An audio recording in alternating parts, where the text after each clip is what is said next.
अध्यक्ष महोदय, इसी हाउस में महाराष्ट्र के विधानसभा में इसी हाउस में 2009 से 2013 के सेशन में मुसलमानों का रिजर्वेशन पास हुआ था।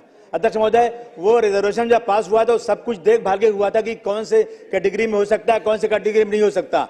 अध्यक्ष महोदय, कुछ लोग कोर्ट में गए, कोर्ट ने कहा कि मुसलमानों को 5% रिजर्वेशन इमीडिएट दे दिया जाए। अध्यक्ष महोदय, वो दिन है और आज का दिन है, आज तक रिजर्वेशन मिला नहीं। इस हाउस में मराठा रिजर्वेशन की बात होती है, ओबीसी रिजर्वेशन की बात होती है, लेकिन जो लोग हमारा वोट भी लेना चाहते हैं वो भी हमारे रिजर्वेशन में बात नहीं करते। अध्यक्ष महोदय, आज चंद्रबाबू नायडू से अध्यक्ष महोदय, आज चंद्रबाबू नायडू से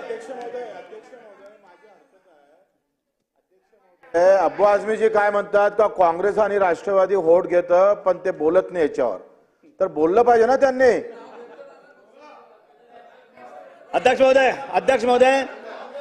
महोदय, आज चंद्रबाबू नायडू नीतीश कुमार से अलायंस है, वो बीजेपी के साथ में, वहां पे अध्यक्ष महोदय वो रिजर्वेशन दे रहे हैं। अध्यक्ष महोदय, नीतीश कुमार रिजर्वेशन दे रहे हैं सर, बिहार में रिजर्वेशन है, कर्नाटक में रिजर्वेशन है। कौन सा लॉ ऐसा है कि जो महाराष्ट्र में रिजर्वेशन नहीं दे सकता? अध्यक्ष महोदय, ये बहुत बड़ी नाइंसाफी है। मैं अब ये आखिरी दिन है अध्यक्ष महोदय, कल के बाद से खत्म हो जाएगा और नया इलेक्शन होगा। आने वाले लोगों से मैं कहना चाहता हूं, अगर आश्वासन नहीं दोगे तो फिर याद रखना ये समाज बहुत क्रोध में है। अध्यक्ष महोदय, हम ही को कातिल कहे कि दुनिया हमारा ही कत्लेआम होगा, हम ही को कातिल कहे कि दुनिया हमारा ही कत्लेआम होगा, हम ही कुएं खोदते फिरेंगे और ये पानी हम ही पे हराम होगा। अध्यक्ष महोदय, अगर यही ज़हनियत रही तो मुझे इस बात का डर है कि इस सदी में न कोई अब्दुल हमीद होगा न कोई अब्दुल कलाम होगा। मेरा निवेदन अध्यक्ष महोदय कि हम इस मुल्क में रहते हैं, हम इस मुल्क के डेवलपमेंट में काम करते हैं। अगर महाराष्ट्र में मुसलमानों के साथ नाइंसाफी होगी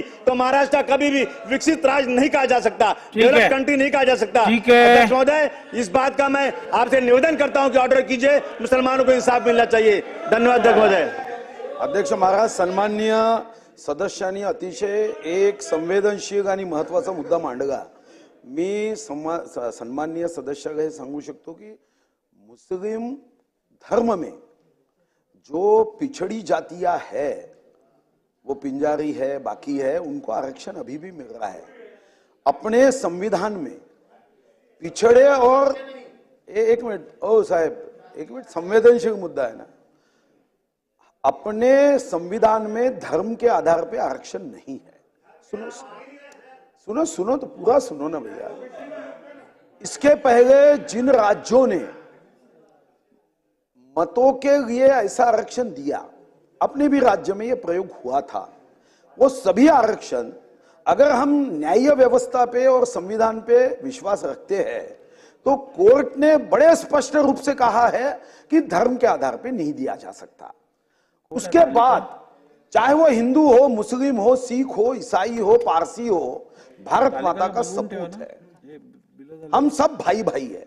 इसी आधार पे इकोनॉमिकली वीकर सेक्शन को 10% जो आरक्षण दिया गया नरेंद्र मोदी जी की सरकार ने, इसका कारण वो था कि चाहे देखो आरक्षण का आपको आवश्यकता नहीं है, मगर मुस्लिम धर्म का कोई पिछड़ा व्यक्ति होगा तो वो कोई धर्म, संविधान में धर्म को आरक्षण नहीं है तो क्या पिछड़ा रहे क्या?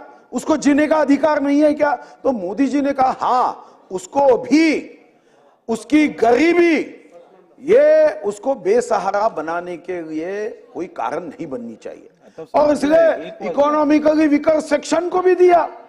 इकोनॉमिकली वीकर सेक्शन में अभी ये 1500 रुपए की योजना है, ये कोई जात पे है क्या? कोई रास्ता बनता है कोई जात पे है क्या? जो हमने हज अनुदान को एजुकेशन में देने का निर्णय किया है, मैं आपको भाई साहब बताता हूं, ये वोटों की राजनीति के चक्कर में धर्म में मत करो। हम सब एक है, भारत माता के सपूत है।